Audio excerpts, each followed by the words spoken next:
Carmo, e contigo? Qual foi o pior medo, assim? Qual foi o momento de atropelo que tu sentiste aí quando tivesse esse contato?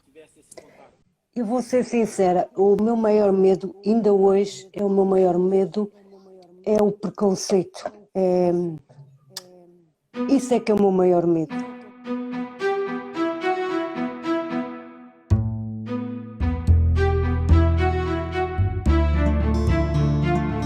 Boa noite, cá estamos nós para mais uma live Atlas Lipcast. Sejam bem-vindos ao nosso momento de partilha, de conversa. Hoje vamos ter um dia muito especial, vamos conversar com um grupo de pessoas muito especial, que são mães de crianças que também têm fenda labiopalatina.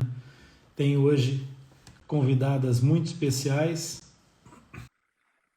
E aguardar que elas recebam os nossos convites. Olá! Boa noite! Boa noite. Tudo Olá, bem, Dr. Laura? Tânia. Ainda estou aqui a preparar aqui o espaço. Tudo ótimo. Tudo mais tranquilo, ou tudo menos. tranquilo, sem problemas nenhums. Que bom, que bom. Estamos aqui com um compasso de espera também pela nossa colega de quadro hoje. A Carmo deve entrar a qualquer momento. Eu estou a improvisar aqui um stand para pôr o telemóvel.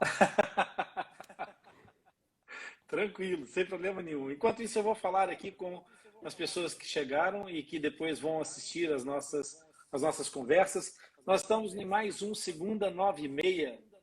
A Carmo está com dificuldade em se conectar. Acabei de receber aqui uma informação do Instagram. Deixe-me tentar novamente. Carmo.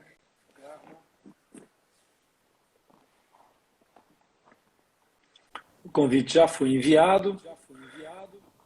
Então, dizia eu que estamos aqui em mais um segunda-feira, 9h30, mais uma vez reunidos para conversar sobre fenda labiopalatina, aqui no nosso Atlas Lipcast Latitude, aqui o ponto de encontro dos amigos do Lip, onde nós vamos falando sempre sobre fenda labiopalatina e procurando que essa conversa seja simples, fácil, direta, acessível para todas as pessoas, para que todos possam entender e participar das nossas conversas. E as pessoas que estiverem no chat podem também se manifestar, podem anotar aí questões que queiram colocar para mim, para o nosso quadro, para as nossas convidadas. Todas as pessoas que quiserem, de alguma forma, participar, seja através das perguntas, seja através de e-mails, ou, se quiserem, a Carmo está com dificuldades mesmo. Eu acabei de receber aqui outra vez.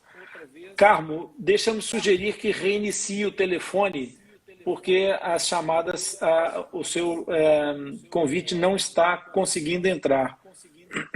Meu amigo Roberto Elias, muito bem-vindo à nossa live. Roberto Elias é um professor lá no Rio de Janeiro, que trabalha com fenda labiopalatina, autor de muitos livros de trabalho com crianças e com crianças especiais. Muito bem-vindo, Roberto. Muito bem-vinda, Tainá, Constantino, SMG Casquinha, Fábio Miguel e Lilian Furfuro. Minha irmã também está aí. Muito obrigado, mana. E cá vamos nós então conversar, falar aqui. A Carmo continua com dificuldades em aceder. Eu queria dizer à Carmo que ela pode tentar reiniciar o telefone, porque eu já fiz aqui o convite, já fiz a reconexão, já aceitei o convite dela e continua a dar erro, Carmo. Continua a não dar. Por isso, se tu puderes, faz essa gentileza. Reinicia o teu telefone e volta a nos contactar para essa ligação, por favor. Tá bem? E então, Laura, vamos conversar um pouquinho antes, enquanto a Carmo tenta resolver ali o problema da conexão com o telefone para ligar-se aqui à nossa live. Eu queria comentar com você sobre o Cantinho do Céu. Ah, afinal já conseguiu. Carmo Isabel, bom dia. Olá, boa noite, doutor. Tudo bem? Tudo bem? Carmo, para mim é sempre bom dia. Até às Poxa, 24 horas. eu sempre via. Muito bem, é sempre bom dia. Eu estava aqui a falar agora com a Laura. A Laura começou um projeto que em breve vai ter novos contornos, espero eu, mas que tem uma energia muito bacana, muito bonita.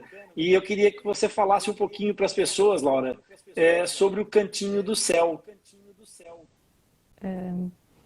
Não há muito a dizer. Há muito? Para já o nome surgiu-me numa madrugada,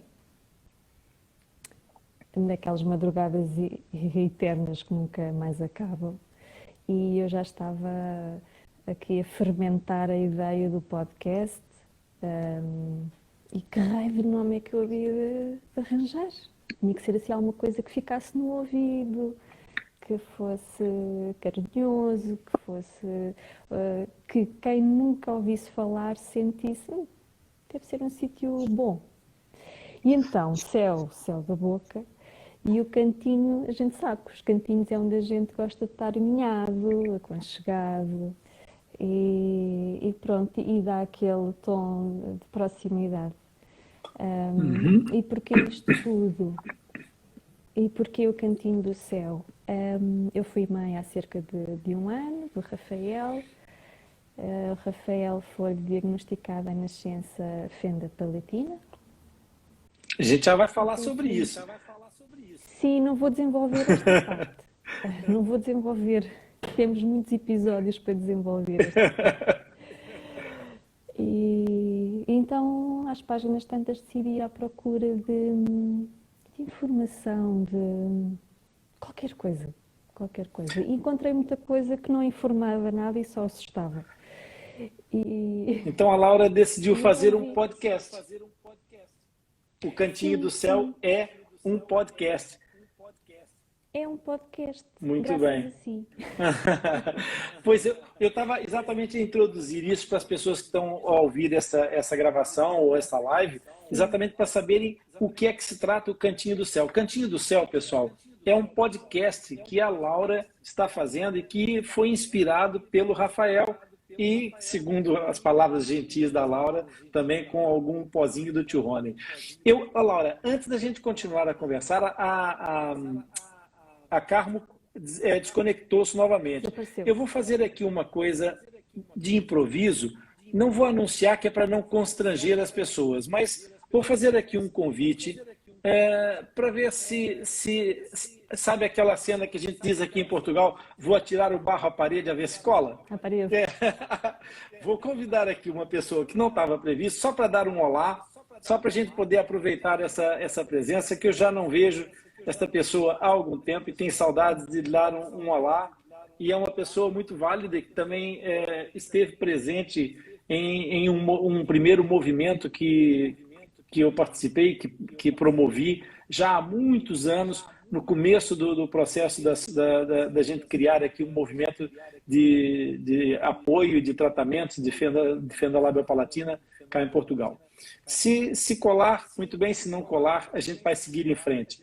Mas eu estava a dizer para apresentar o podcast, porque a maior parte das pessoas, eu já sei o que é que se trata, mas as pessoas que estão a ouvir-nos, elas ainda não sabem que tu tens um podcast. Infelizmente não deu certo aqui a conexão que eu estava a tentar, portanto, fica tudo bem. Então, o que é que acontece, Laura? Na verdade, a nossa ideia de proporcionar às pessoas um apoio, um tratamento perfeitamente integrado dentro de um protocolo, etc., foi concebida a partir de um grupo de pessoas que trabalham no Brasil e que trabalham num projeto maravilhoso, já com mais de 50 anos de trabalho, que é o Centrinho, em Bauru, da Universidade de São Paulo. E o que acontece é que essas 4 pessoas, esses 4 cavaleiros que vieram trazer esse bichinho para nós até aqui, vieram de encontro a um projeto que a gente já tinha ainda embrionário aqui em Portugal e depois acabou por ganhar muita força a partir deles. A Carmo deixou de ver e de ouvir. Carmo, tente outra vez conectar-nos, por favor. Nós estamos aqui à tua espera. Tá bem?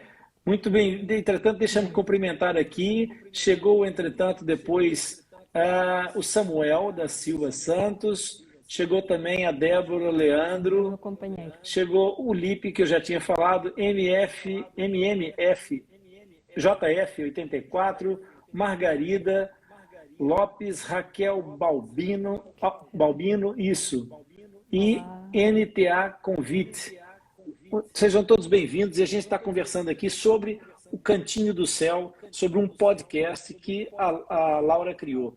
Laura, e essa questão do podcast é importante porque nós começamos exatamente o projeto Atlas Lipcast já depois de muitos anos desse embrião que foi trazido por essa equipe do Brasil. Nós começamos a perceber e a constatar que as dúvidas sobre fenda labiopalatina continuavam, e aquilo que a Laura estava começando já a abordar aqui é exatamente que foi à procura e não encontrava informação.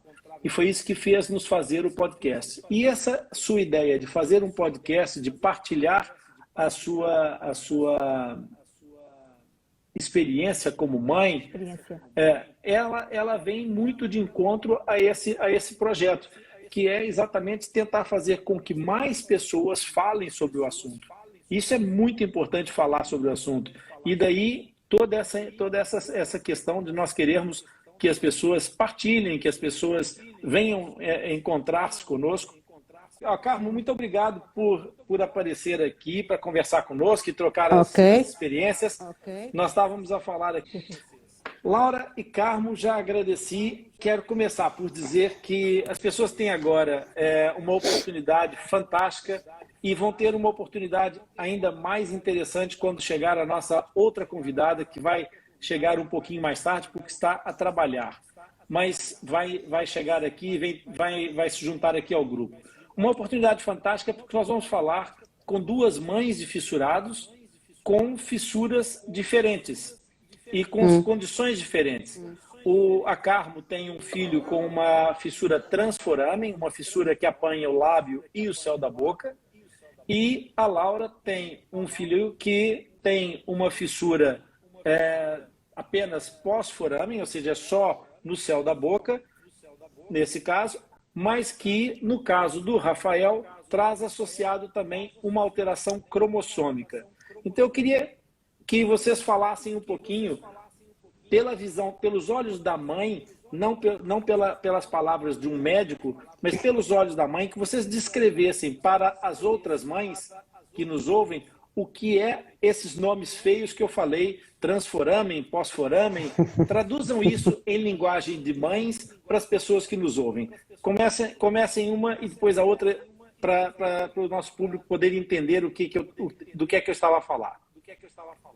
Ok. Carmo, força. Sim. Ora bem, os nomes são esquisitos, não é? Eu lembro-me que a primeira vez que a minha médica me disse, não falou nesses nomes, falou em lábio leporino, que hoje é um nome feio, não é? Que nós sabemos. Eu, na altura, não sabia o que era. Nunca tinha ouvido falar, não conhecia, caso nenhum. Ela disse-me para...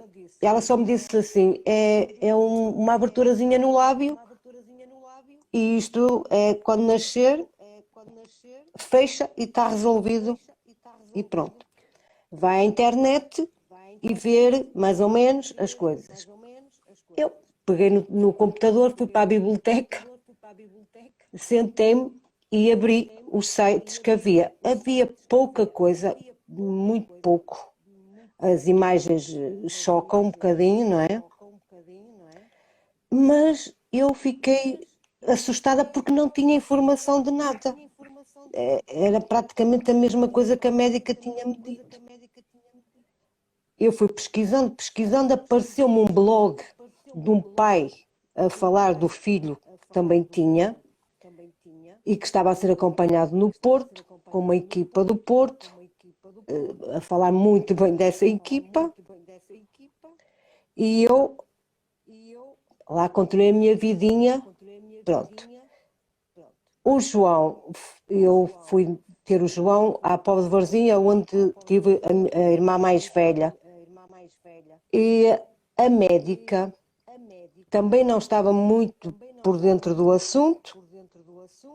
Depois apareceu uma pediatra que ia assistir ao parto, por sinal brasileira, porque eu acho que tenho uma impressão, o doutor se calhar pode dizer mais alguma coisa sobre isso, que parece-me que as pessoas do Brasil que estão mais informadas sobre isto, porque parece que se fala mais sobre o assunto, também há mais casos, não sei se tem a ver com isso, mas ela disse, olha, voltou a dizer a mesma coisa que eu já tinha visto, que é, há uma equipa no Porto, que eles são conhecidos até por uma equipa de anjos, que fazem coisas maravilhosas com estes meninos. E eu pensei, pronto, o caminho está indicado, é para esta equipa que eu tenho que ir.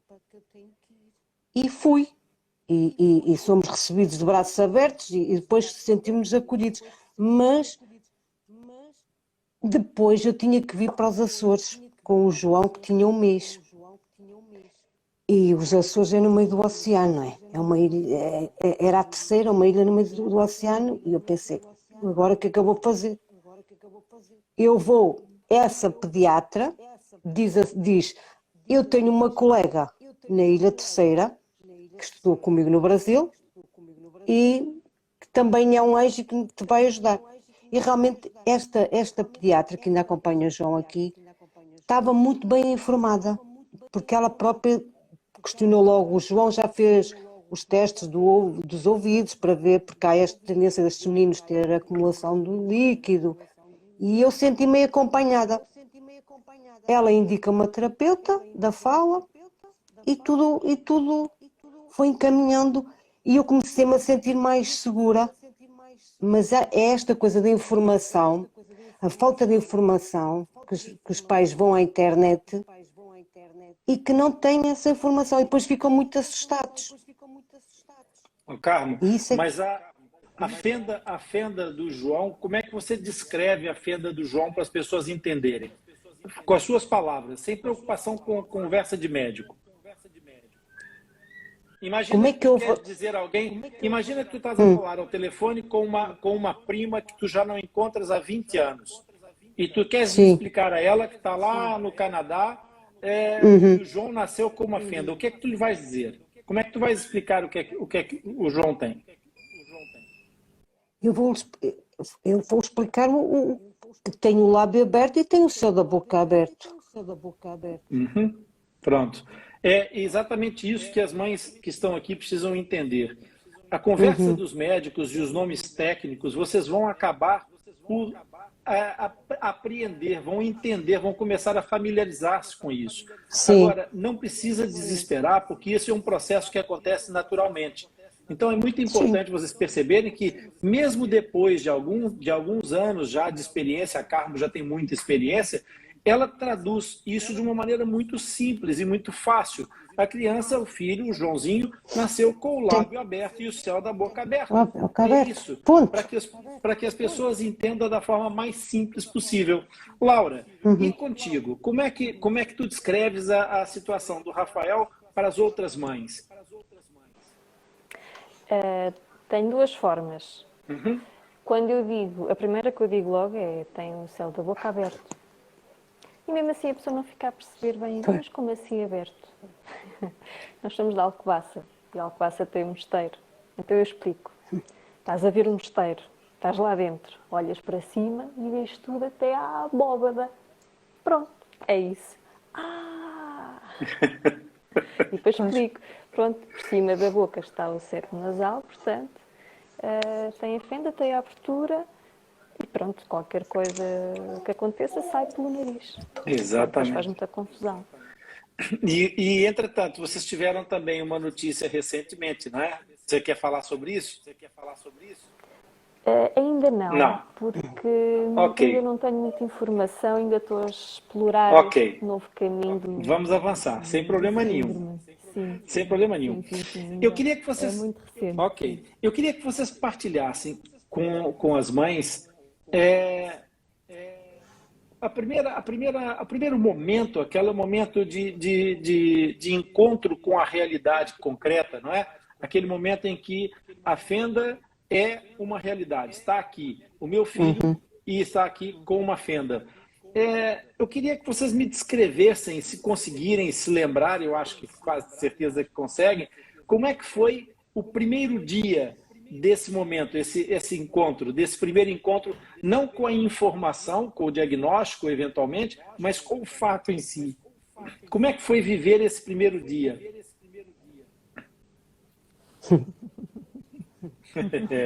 Dá-nos vontade de rir, Eu não é? vou ter, eu sou sincero, eu tenho muitas saudades desse dia. Eu tenho muitas saudades do João com o lábio aberto, porque ele tinha um sorriso. A irmã mais velha ainda hoje diz, e eu tenho saudades daquele sorriso dele muito aberto, porque ele sorria muito, e então como tinha o lábio aberto, aquilo ainda mais abria, ele tinha um sorriso muito, muito aberto.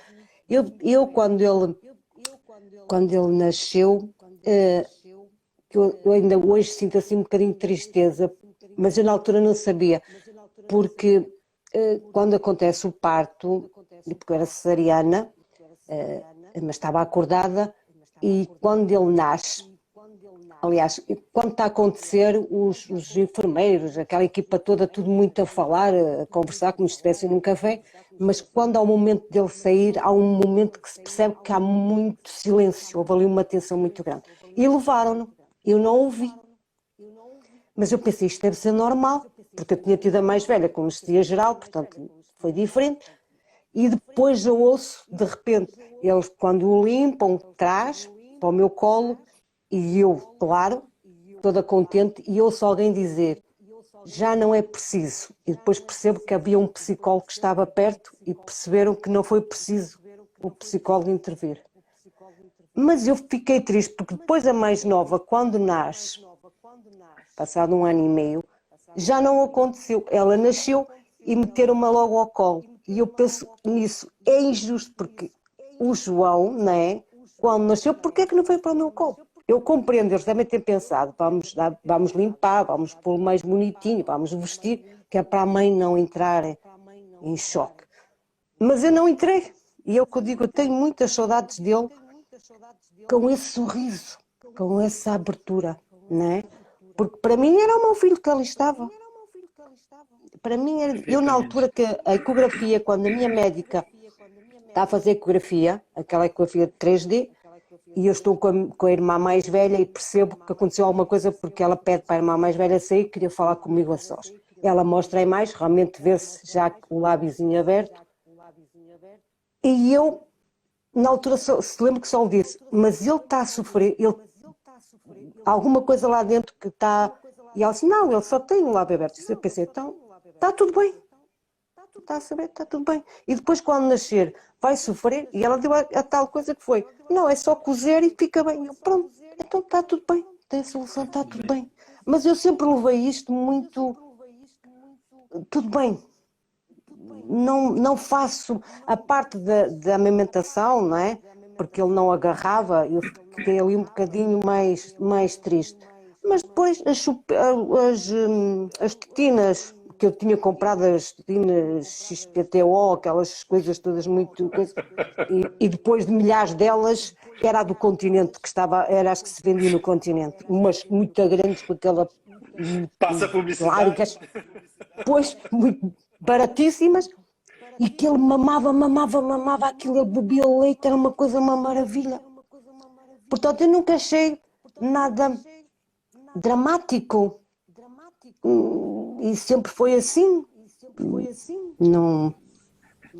É muito interessante esse depoimento, Carmo, entre outras coisas, porque é muito mais frequente do que as pessoas imaginam no momento do diagnóstico, que é muito mais frequente acontecer isso do que as pessoas podem imaginar, que é as mães e a família adaptar-se rápida e tranquilamente a imagem da Sim, fenda aberta não é de sim, todo um trauma, uma coisa tão complicada especialmente quando o diagnóstico vem no momento certo. O problema maior geralmente acontece no impacto quando acontece sem um aviso saber. prévio, sem Pois. essa preparação. Como é que foi contigo, Laura? Epá, O primeiro dia. há tanto a dizer, há tanto a dizer. Primeiro dia, para já o parto não foi nada como eu queria que fosse. Pois. E depois o Rafael nasceu e vi aquela bolinha pequenina, roxa. Coitado, ele Roxa. estava roxo. Pois, normalmente. E estava roxo, ficou tempo demais dentro da minha barriga. E então lembro-me de ver o enfermeiro chegar ao pé de mim, com ele, pequenininho, e perguntar-me se eu queria dar um beijo, que tinha que o levar. Pronto, tens escusar dizer que comecei a chorar, né? E dei um beijinho ao meu filho e ele foi. Ele foi e eu fiquei. Ali mais 2 horas de recobro.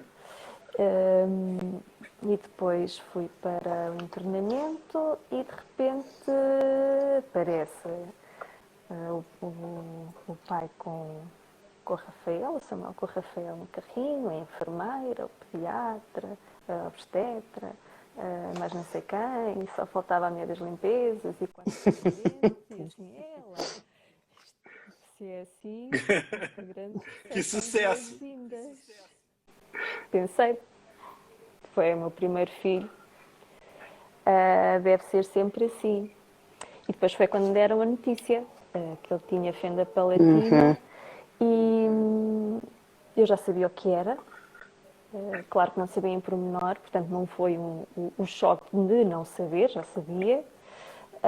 E naquele momento não quis saber de mais nada, só quis ter o meu filho no meu colo e ter lá a maminha para ver se ele conseguia mamar e se tinha o instinto de mamar. E claro que sim, ele veio à maminha, mas rapidamente me o tiraram, não deixaram quase tempo nenhum e levaram-no para dar fórmula. E disseram que estava tudo bem, era só fazer uma cirurgia, hoje em dia é tudo descomplicado e era fácil e rápido. E eu não ando neste mundo há 2 dias, pensei, vocês estão-me a mentir, ou porque não sabem, ou porque sabem e não me querem dizer agora, e então vou viver nesta ilusão o máximo de tempo que conseguir. E assim foram os primeiros 3 meses, até ter a primeira consulta de fenda e de terapia da fala. Não foram 3 meses, foram cerca de 2 meses e pouco. E pronto, foi um desafio gigante com a alimentação. E sim, lá está, o dar leite com o Tubidron, aprendi na maternidade, tem que ser dado de certa forma. Nos primeiros 3 dias eu não consegui dar leite ao Rafael, eu extraía com bomba, porque tinha leite, tive essa graça de ter algum leite, mas não me sentia preparada porque aquilo, as hormonas estão todas descontroladas, nós acabamos de, sei lá, estamos completamente alteradas e não me sentia capaz e confiava nos enfermeiros. E até que chegou o dia que eu disse, não, acaba-se com isto, eu vou ter que ser capaz de dar leite ao meu filho, caramba. E assim foi, lá comecei com as dores todas da cirurgia, aquele no meu colo, a dar com o biberon, mas posso dizer que aquele encanto e romantismo todo que se fala e que se espera, por ter sido uma notícia tão em cima da hora, desapareceu. Claro que sim, que estava enamorada pelo meu filho, é o meu filho, é o meu queridinho, sempre foi e sempre será. Mas havia aquela mágoa de caramba, como é que vai ser daqui para a frente? Será que vou ser capaz de cuidar deste ser? Será que como é que vai ser? Como é que vai ser? E então nós ainda tivemos alguns dias internados e enquanto uma pessoa está internada ainda tem a ajuda das enfermeiras, não é? É mais fácil. Depois, quando se chega à casa, e agora? E agora sou só eu e o pai, e ele. E pronto. Foram 2 meses e meio agarrada a uma bomba a extrair leite. O melhor que Cá está a nossa próxima convidada. Espera aí, deixa-me só pentear, está bem? Olha, esqueça. Bem-vinda, Rita. Obrigada. Laura, conclui. Eu a semana passada tive de pijama, portanto... Ok. Conclui, Laura, por favor. Continua a história que estamos super ansiosos. Eu vi um comentário aqui de que as pessoas estão com dificuldade em ouvir. Se vocês estiverem todos com dificuldade em ouvir, por favor, escrevam aí nos comentários se estão com dificuldade em ouvir ou se estão a ouvir bem. Temos aqui muita gente a ouvir-nos nesse momento. Seria muito mal empregado se houvesse dificuldade na captação do som. A Laura, se conseguir também chegar-se um bocadinho mais perto do seu micro, talvez possa ser útil. Mas eu agradecia, Lipe, por favor, se tiveres também com dificuldade de ouvir, escreve-me no chat para me informar, tá bem? Vamos lá, Laura, concluindo aquilo que estavas então a contar daquele momento em que, com as dores, apesar das dores, conseguisse lá colocar o Rafael com o biberão. E ai, ai. E ai, ai, que uma pessoa ter um corte na barriga e estar a pôr algo, mesmo nem que seja só 1 quilinho de gente, que ele tinha mais de 3 em cima, é muito penoso. Laura, tente chegar-se um pouquinho mais perto, por favor, porque de facto acho que é o seu micro. Agora sim, agora ouve-se bem melhor. Pronto. Então eu falo assim. Isso. Os cadeirões são horríveis na maternidade. Os cadeirões são horríveis. Não ajudam. Nada. Antes, pelo contrário, acho que aquilo foi feito para torturar a mulher que pariu. Que horror! Que visão, Laura! Ok. Dr. Ronen é um testemunho. É um testemunho. Estou aqui para dizer A verdade. para ser Toda a honesta verdade, e nada mais sincera, que a foi verdade. É isso a mesmo. minha visão e aquilo que eu senti no corpo. É isso mesmo. Mas não és a única são que baixos queixa demais. disso. No nosso podcast, Laura, uma das mães que fala no nosso podcast é mãe de uma criança fissurada, de uma Pierre Robin, como tu, e é enfermeira, inclusive é enfermeira numa maternidade. E ela dá exatamente esse teu testemunho no nosso podcast, que os cadeirões da maternidade são torturantes. É verdade. Portanto, não tem problema nenhum, é para dizer a verdade toda. Sem dor, sem anestesia. Eu não sou a única boa. Podia-me achar maluca. Não. Sinta-se à vontade. Quer dizer que é uma tortura. Não, é verdade. Aquilo é baixo demais. E depois o cadeirão, em vez de ser à direita, afunda para trás. É isso que a gente não precisa no momento. Exato. Pronto, então, pormenores. É o caos, uma pessoa saber à nascença que tem um filho com fenda palatina, porque colocam-se imensas dúvidas e questões e não há, lá está, daí vou ao cerne da questão e deste episódio de hoje, não há informação disponível. A informação que existe é confusa e depois só aparecem imagens de fendas e isso a gente já conhece, que é a nossa realidade. A gente precisa de mais. E pronto, acho que é muito importante falarmos sobre fenda, porque até a pessoa não sabe o que é. E mais que não seja só para saber, tem o céu da boca aberta, ok, não é nada do outro mundo, isto tem solução. É complexo, é um caminho longo, mas tem solução. E acho que temos de falar muito sobre este assunto. Vamos. Ana Rita, muito bem-vinda, muito obrigado por estar aqui conosco. Obrigada. E aqui, obviamente, houve algumas coisas que a gente falou que tu estavas a trabalhar, eu já tinha avisado a nossa audiência. Tu virias um pouquinho depois porque estavas a trabalhar, mas eu não queria perder a pitada do teu testemunho. Portanto, eu vou te pedir para fazer um pouco o caminho de recuperação para chegarmos aqui mais ou menos todos no mesmo tipo de partilha de informação. a tua experiência, eu queria que tu descrevesse para a audiência que tipo de fenda que bateu a tua porta, mas com a linguagem da mãe, sem linguagem técnica, como se estivesse a falar com uma amiga que tu já não vês há 20 anos e tivesse a falar com ela pelo telefone. Não dá para mostrar nada. Como é que você descreve para as pessoas? Então, a Alice nasceu de um parto normal, super natural. Não tive tempo nem de tomar um Benuron. Como eu queria, efetivamente. Ela, quando nasceu, logo à nascença, não foi detectado nenhuma anomalia, portanto, a partir do exame físico, a observação estava tudo bem. Entretanto, depois dela nascer, nós fomos para... Eu estou-me a ouvir em eco, não sei porquê. Estava a fazer uma impressão. Nós estamos com esse problema assim. Ok. Pensei que fosse problema daqui. Como eu estou aqui longe. Aí ouve-se um pouco o ruído do ambiente, mas não é daí o eco, parece, porque nós já estávamos com eco. Então, nós depois dela nascer fomos para o quarto, passado umas horas. Eu achei estranho ao início, porque eu já era a minha segunda filha, a Alice. Ela tem uma irmã mais velha. E logo ao início, no pós-parto, nas primeiras horas, 2 horas, nós tentámos pô-la à mama e eu notava que ela estava enjoada, não queria a mama e notava que ela estava com muitas excreções, com muitos restos com muitos sons, estava estranho. Mas pronto, eu pensei que ela ia acabar por passar, ia dar o tempo dela para assimilar aquilo tudo, porque para ela também não é fácil, o momento do parto, não é? Nada fácil.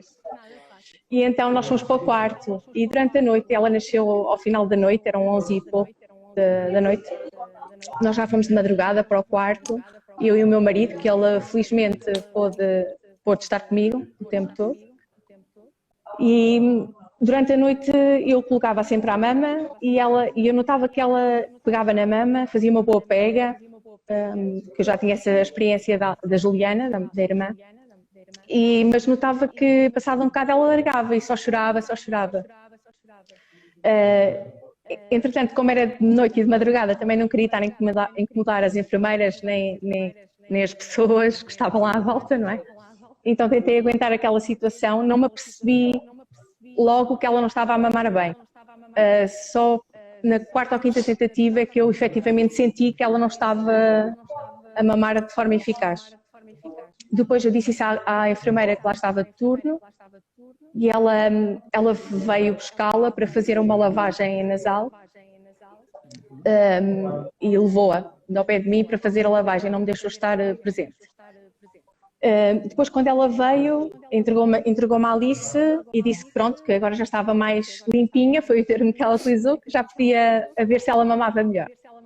Mas efetivamente ela continuou a não... Ela tinha sempre o mesmo comportamento, vinha à mama, fazia bem a pega, passado 2 minutos estava a chorar desalmadamente. E até que cheguei a um ponto que eu disse, não, isto não é normal e acho mesmo que alguma coisa se passa. Então chamei novamente a enfermeira, já era outra que tinha entrado de turno, e ela veio ter comigo e eu disse, olha, passa-se alguma coisa, é a minha segunda filha, eu sei que há aqui qualquer coisa que não está bem. E então, depois de estarmos de volta dela uns 10 minutos, eu pus-lhe o meu dedito na boca e percebi-me que ela não fazia força quase nenhuma para mamar, para sugar, exatamente. Portanto, ela conseguia fazer o movimento, mas eu não sentia ela a sugar. Pronto, e a colega então levou-a, novamente, de mim, e passado para aí uma meia hora, mais ou menos, a enfermeira veio ter comigo e disse, olha, venham ter connosco, temos uma coisa para vos dizer.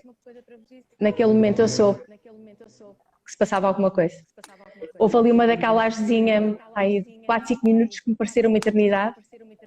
Eu lembro-me de ir mais o meu marido em pânico por um corredor para ir para a sala onde estava a Alice, mais os 4 pediatras. E quando chegámos, ficou toda a gente a olhar para nós com aquele ar meio comprometido. E aí eu soube logo. que se passava alguma coisa. E foi quando disseram então que a Alice tinha uma fenda palatina. Inicialmente disseram-me que era uma fenda palatina, mais nada. Pronto, e que tinham que levar para ser internada na neonatologia. Certo. E assim foi. Mais uma vez levaram-na de mim para a neonatologia. Duas coisas. A primeira eu queria pedir a Carmo, se fizesse, para fazermos aqui um teste, Carmo, faça-me um favor, pode ser que na conexão quando ligou tenha ficado algum bug de repetição. Tu podias sair da live e voltar a conectar-se novamente? Ok. Sair e voltar a entrar.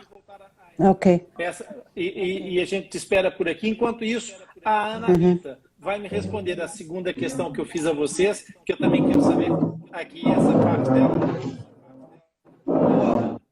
Eu tinha perguntado aqui às outras mães, agora acho que acabou o eco, não acabou? Sim. Não, se calhar sou eu mesmo. Não sei. Eu com a Laura não estávamos com eco, mas nós vamos seguir agora e depois, quando uma das outras meninas for falar, você tenta reconectar. Mas para já vamos buscar aqui a informação que falta.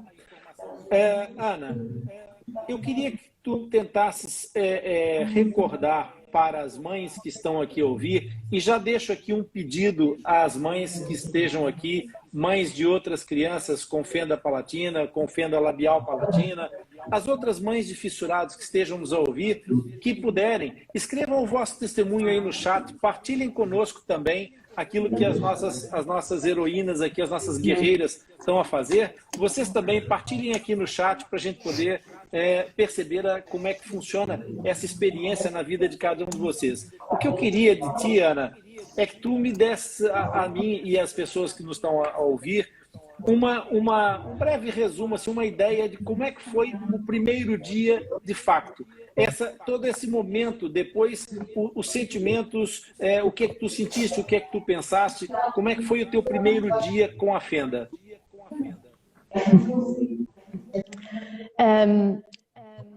Assim, o primeiro dia foi muito difícil. Primeiro porque não estive ao pé da Alice quase tempo nenhum.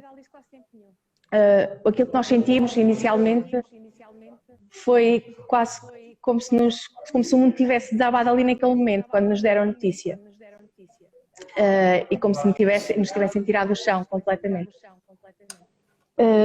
Depois foi muito difícil gerir toda a informação que me deram numa fase inicial. Eu estava focada no diagnóstico e tentavam-me dar informação sobre como tentar alimentá-la, o que é que eu podia fazer, o que é que não podia, e sentia-me extremamente confusa e eu estava completamente focada naquilo que me tinha sido transmitido e não estava a ouvir nada do que as pessoas me estavam a dizer.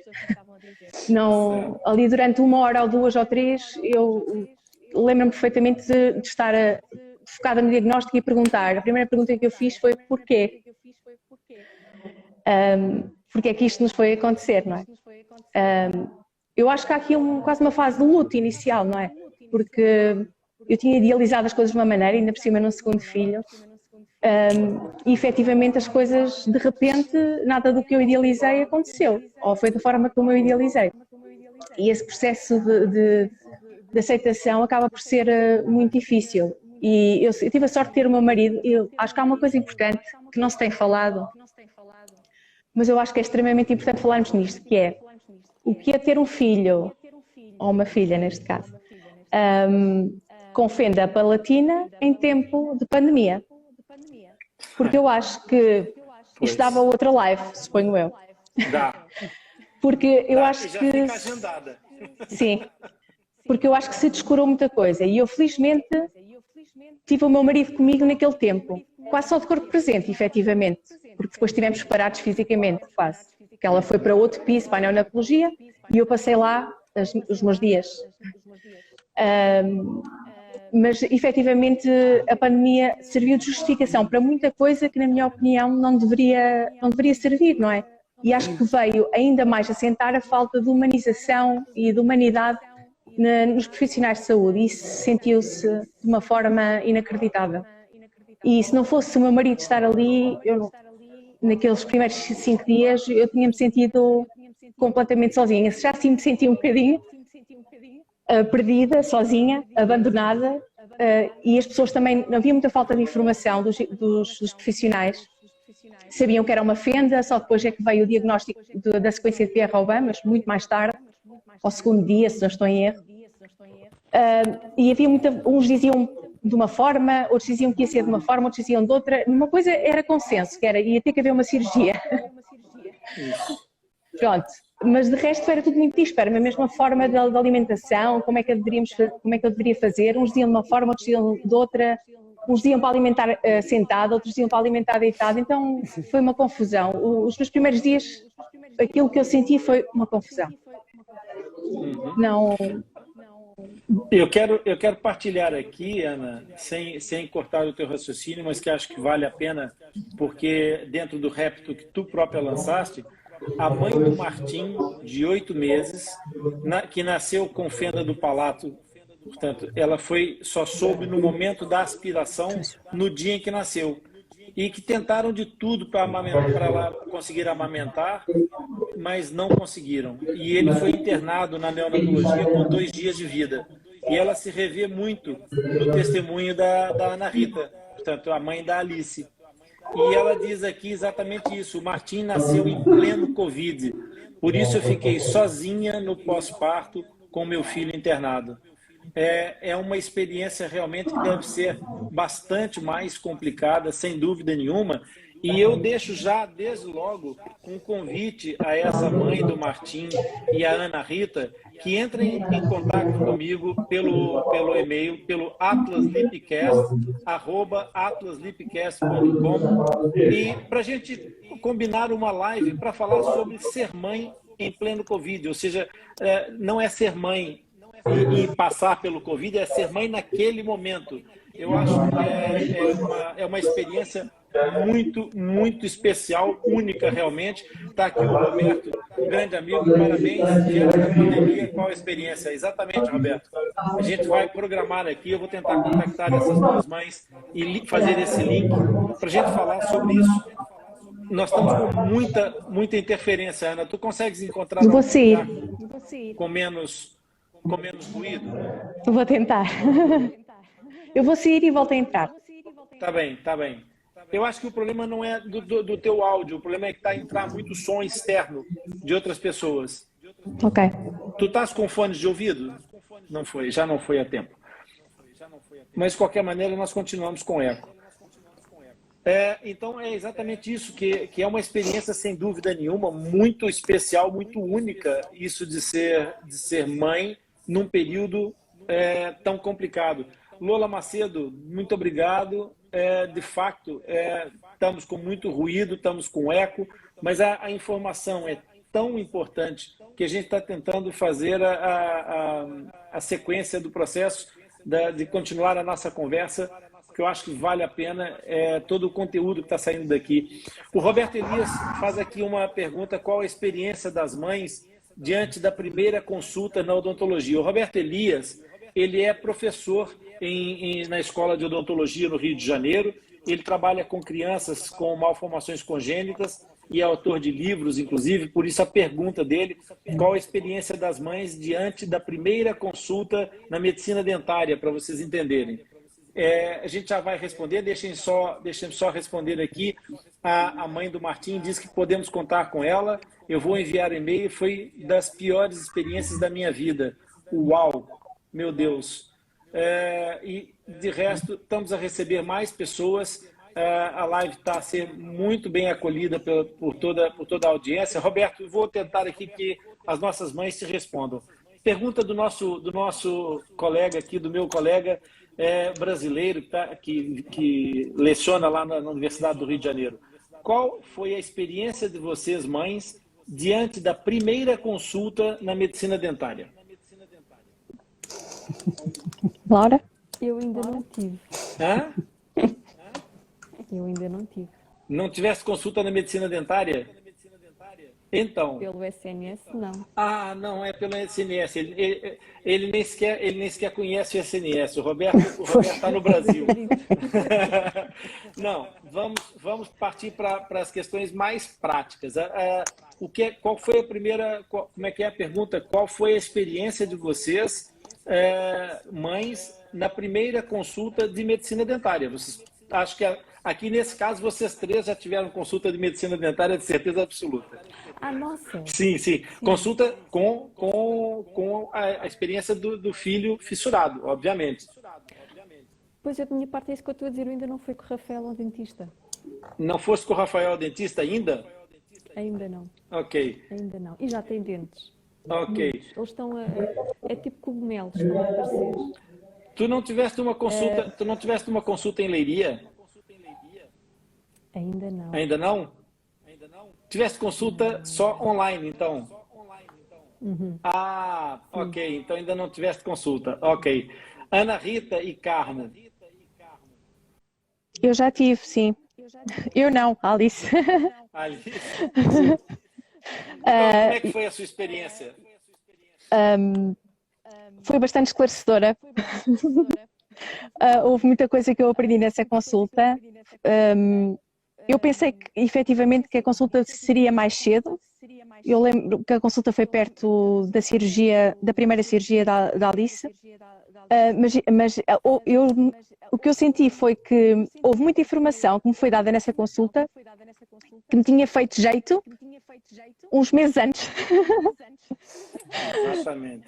E acho que essa consulta devia ser antes, pelo menos no caso da Alice, devia ter sido muito logo ao início. Até mesmo provavelmente ao mesmo tempo que iniciou o acompanhamento pela terapia da fala, se calhar fazia sentido. Uhum. Na verdade, eu vou responder essa pergunta. Como é que você chegou a essa primeira consulta de medicina dentária? Como é que foi que chegou a essa consulta? Porque eu procurei. Pronto. Eu não fui essa a questão. Alice por motivos que ainda desconhecemos. Não foi encaminhada para nenhuma consulta que não fosse a de cirurgia. E ela saiu dos cuidados intensivos, porque ela da neonatologia foi transferida para os cuidados intensivos, e ela saiu dos cuidados intensivos aos 9 dias de vida, com uma consulta marcada para os 9 meses, uma consulta de cirurgia. Uhum. A primeira consulta de medicina dentária foi com quanto tempo de vida? Eu acho, tivemos a consulta multidisciplinar, não é? Essa mais a presencial, eu penso que foi ali por volta dos 11 meses e meio. 11 meses e meio.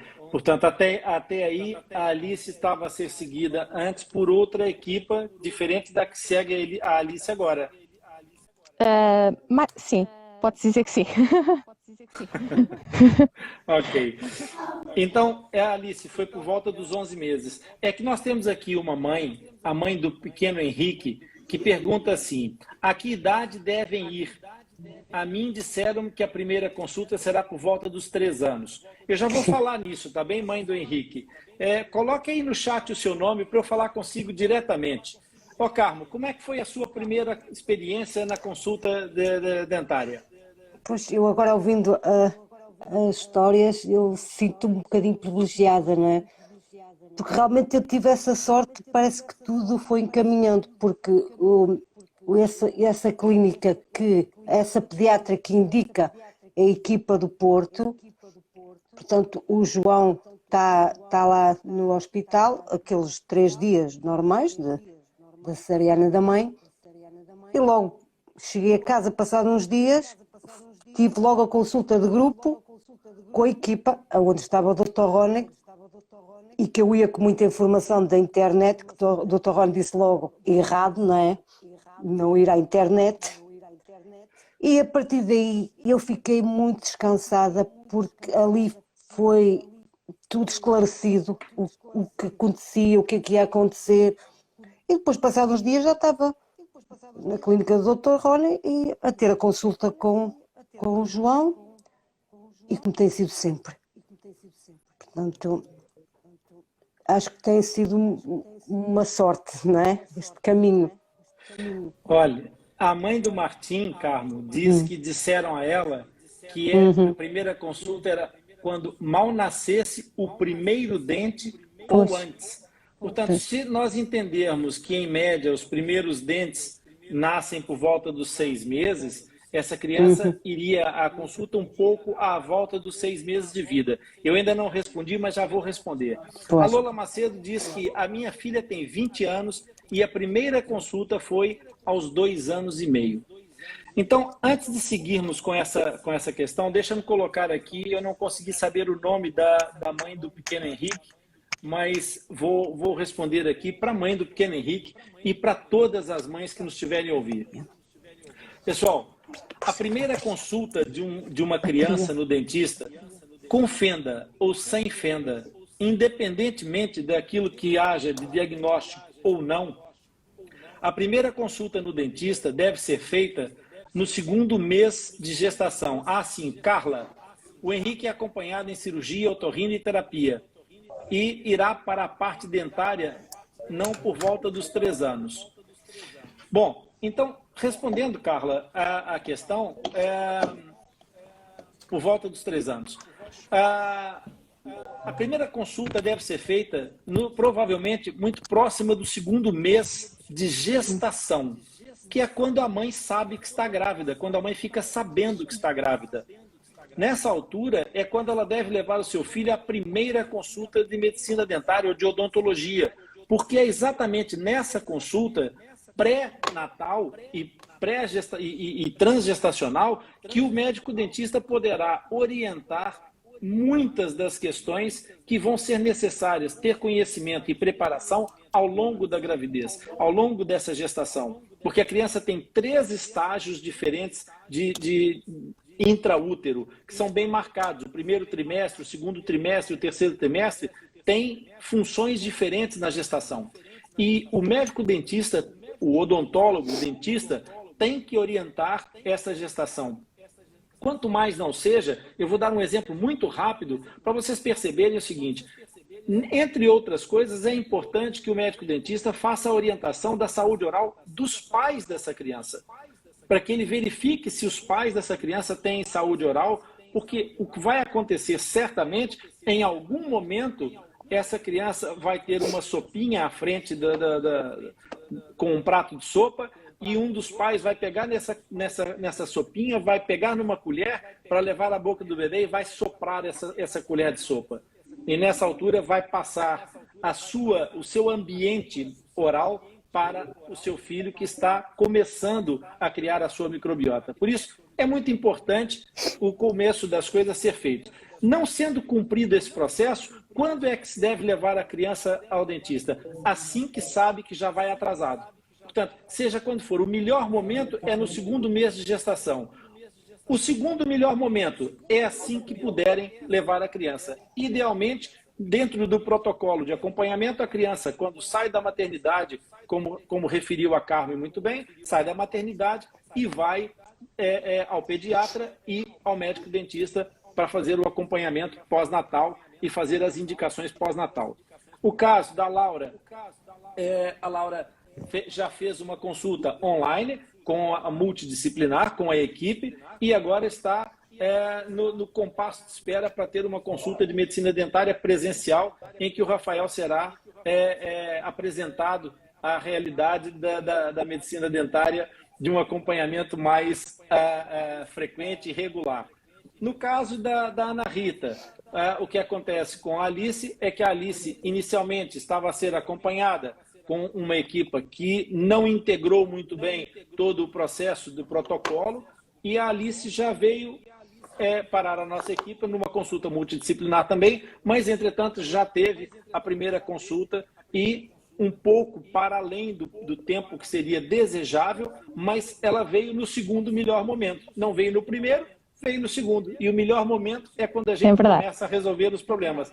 Porque não importa olhar para trás, porque os capítulos do livro que já foram escritos, a gente não pode mudar. O que a gente pode é escrever um novo final para esse livro. Então, a mensagem para a Carla, a mensagem para todas as pessoas que aqui estão é: não se preocupem se já passou o melhor momento, porque o 2º melhor momento é agora.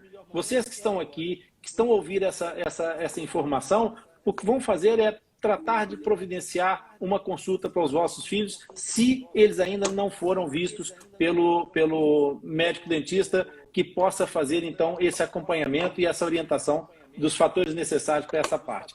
Agora, eu queria voltar para as minhas convidadas. Quero voltar para vocês. Queria que vocês me dissessem, depois que vocês tiveram a informação, ou depois que tiveram o primeiro contato, não sei quando é que surgiu, mas qual foi o maior medo que vocês sentiram perante a informação ou a realidade da fenda labiopalatina? Vamos começar pela Laura. Qual foi o maior medo, Laura? Qual foi a maior preocupação de todas? Como é que ele vai comer? Põe o seu microfone um pouquinho mais perto, por favor, Laura. Desculpa. Como é que ele vai comer? Como é que ele vai beber leite? E isto parece muito simples, mas engloba muita coisa, não é? Quando é que ele vai comer uma perna de frango assado?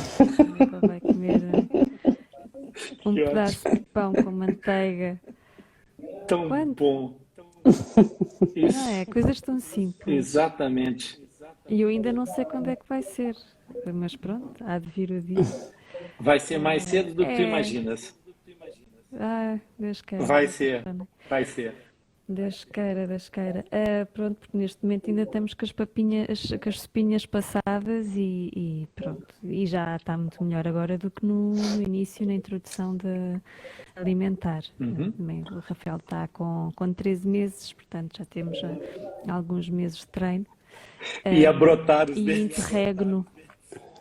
Sim, os dentes estão a nascer como cogumelos. Foram 3 numa semana. Muito bom, muito bom. Pobrezinho, aquela boca, acontece tudo naquela boca. Laura, as mães costumam perguntar, muitas vezes, é uma das consultas frequentes de mães em crianças recém-nascidas, neonatos, quando é que nascem os primeiros dentinhos? Ou então daquelas mães que já têm alguma experiência da maternidade, quando é que caem os primeiros dentinhos, né? Eu quero explicar para vocês o seguinte: os primeiros dentinhos, e que isso fique de uma vez por todas esclarecido para as pessoas, para as mães todas que estão aqui. Os primeiros dentinhos nascem quando estão prontos para nascer. E os primeiros dentinhos caem quando estão prontos para cair. Ok? Essa é a regra. Ponto. Então, agora, Ana Rita, qual foi o maior medo de todos? O que é que Eu tive passou, vários, assim, não é? que atropelou?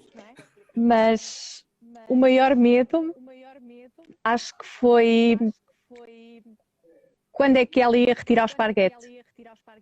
Eu vou explicar. Explica O esparguete, isso para as pessoas. sim. O esparguete era a sonda nasogástrica.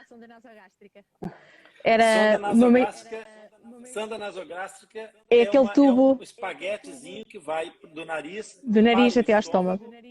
Para alimentar a criança. Exatamente. Então, o meu maior medo é que ela nunca tirasse o esparguete.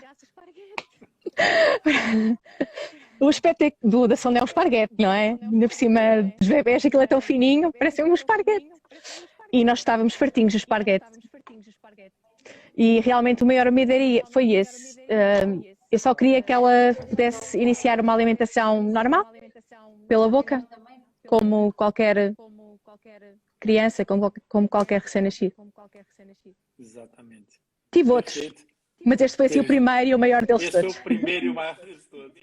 Carmo, e contigo? Qual foi o pior medo, assim? Qual foi o momento de atropelo que tu sentiste aí quando tivesse esse contato? Eu vou ser sincera, o meu maior medo, ainda hoje, é o preconceito. Isso é que é o meu maior medo.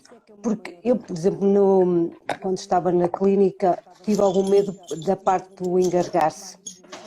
Porque ele engasgava-se, o leite saía pelo nariz. Mas eu, com o tempo, fui percebendo que nada era muito mau. E depois mesmo com ele, porque ele hoje tem quase 10 anos, ele próprio se ria-se, agora não, porque já fechou o buraquinho e portanto agora já não acontece, mas acontecia, o esparguete saía pelo nariz, ele contava na escola, uma pastilha elástica ele metia pelo buraquinho dentro e eu lá tinha aqui com uma pinçazinha tirar a bolinha da pastilha e pronto. Mas o que me preocupa é o preconceito, porque eu senti isso. porque o João, eu sempre andei com o carrinho destapado, não metia a fralda a tapar, nada. Ia aos hipermercados, ia para todo lado. E havia pessoas que benziam-se, havia pessoas que eram, ai meu Deus, o que agora? Eu lembro-me que só houve um caso de uma senhora de uma loja que olhou para ele como olhou para outro bebê. Não notei nada dela de diferente. As outras pessoas senti. E isso preocupa-me, porque ele nunca teve diretamente na escola, porque ele tem uma turma maravilhosa, porque depois a própria turma dele, ele tem um colega que também nasceu sem uma mão, tem um miúdo com trissomia, tem um miúdo que anda de bicos de pés, portanto, tem ali miúdos de todas as diferentes, mas todos eles se ajudam uns aos outros. Tanto que ainda agora uma miúda da turma dele, porque ele agora como fez a operação e fechou o buraquinho, já não tem essa habilidade porque ele tinha essa habilidade de mostrar que metia a língua pelo buraquinho e saía pelo nariz. E então aquilo era o espetáculo do recreio, da escola. Agora já não faz. E agora já não é. Tanto que a colega disse, dona Carmo, é verdade que o João tapou o buraquinho? Sim, é. Então ele agora já não mete a língua pelo nariz? Não. Então, mas agora já não tem graça, agora é igual a nós. Portanto, agora já não tem piada. Portanto, estes meninos, mas eu tenho esse medo, porque ele agora vai para o 5º ano. Portanto, isso é que me preocupa mais, porque o resto não me preocupa, é uma característica que está ali. Não tem nada de especial. Ele próprio explica. Às vezes nos parques, miúdos novos que aparecem, perguntam o que é isso, o que é que tu tens aí, da cicatrizinha no lado. E ele explica, e depois ele abre a boca e ele diz, eu tenho isto, e eu já fiz esta operação, já fiz aquela, e vou ser assim. Portanto, ele explica, ele dá ali uma lição, explica. Mas eu tenho esse medo de um dia, né? Porque eu sei de testemunhos de homens agora feitos a dizer que tinham aqueles nomes da boca torta, aquelas coisas. Isso é que me preocupa. De resto, não. O que me preocupou a primeira vez foi engasgar-se. Quando eu o levei para casa, pensei, ele agora pode-se engasgar. Mas depois fui-me habituando, percebia, né? Às vezes saía um bocadinho de sopa pelo nariz, depois quando começou a comer saiu o esparguete. Mas depois virou piada em casa e tem graça. E eu lembro que uma vez estávamos numa consulta na Compor e estava uma mãe com um bebê muito pequenino e era essa preocupação dessa mãe, era engasgar-se. E o João estava a ouvir e disse, não faz mal, a mim também me saiu o esparguete pelo nariz, mas não faz mal nenhum. Portanto, isso não, a única preocupação um bocadinho é essa parte. Porque isso não podemos controlar, são o comportamento das outras pessoas, não é? Podemos controlar isso. Pronto. Exatamente. Ô, Carmo, o Pedro está aí por perto? Ele Sim. está a ouvir-nos? Sim. Está nos a ouvir? Sim. Boa, então eu vou aproveitar para esse momento para explicar uma coisa a vocês e às pessoas em geral. Vocês ouviram aqui a explicação da Carmo sobre o fato do João colocar a linguita dentro da fenda por dentro da boca e a linguita aparecer por dentro do nariz. O João fez uma cirurgia de reconstrução do lábio, portanto ele já não tem a fenda completamente aberta. Mas a fenda da parte de dentro da boca, do céu da boca, continuava ainda, apesar da palatoplastia, que é a cirurgia que fecha a maior parte dessa zona do céu da boca, às vezes com o colapso que acontece, que é as bordas da fenda tendem a desalinhar-se. Quando começa o processo de correção ortodôntica, de correção da arcada, para preparar uma cirurgia que o João já vai fazer dentro em breve, que é o enxerto ósseo, essas bordas da fenda têm que ser alinhadas. E ao serem alinhadas, é como se nós tivéssemos um lençol com um rasgo, mas amarfanhado, embolado em cima da cama. Quando a gente estica o lençol, o que é que acontece? Aparece aquele rasgado que não se via. E na fenda do João, por exemplo, nós tínhamos o palato com essa sobreposição, o céu da boca com essa sobreposição, e quando a gente começou a alargar o céu da boca para poder dar a forma de um arco, para preparar para a cirurgia de enxerto ósseo, o que acontece foi que essa zona da fenda foi se notando cada vez mais.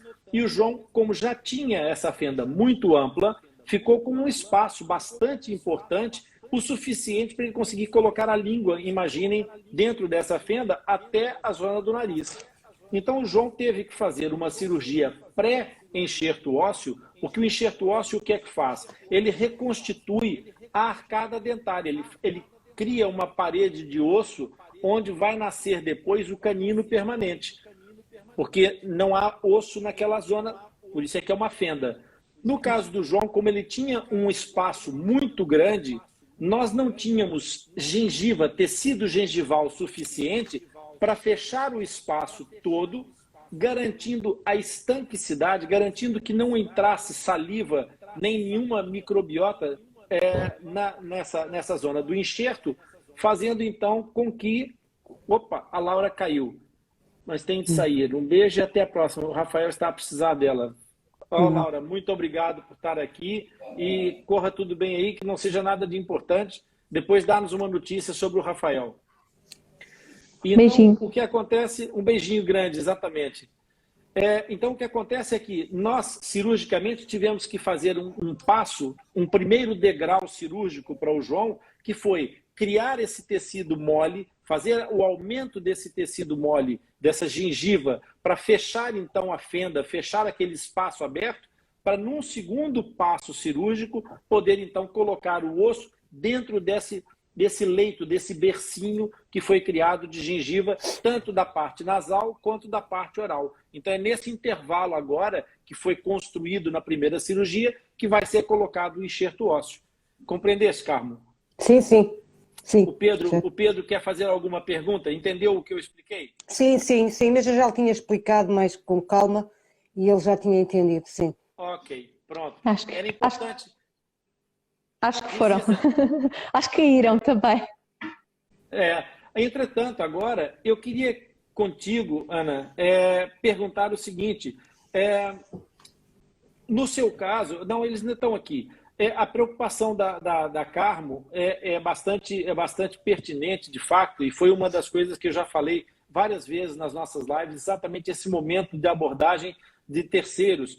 Como é que vocês reagem ao constrangimento das outras pessoas quando veem uma criança com a fissura ou com a fenda? No seu caso, já aconteceu alguma vez de alguém ficar com um aspecto constrangido quando sabe da fenda da Alice?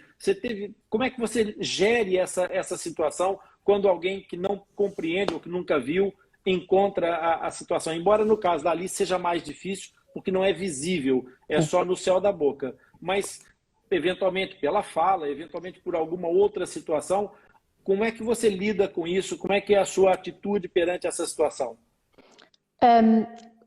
Quando ela tinha a sonda, o esparguete, aí era mais fácil. Era mais fácil. Exato.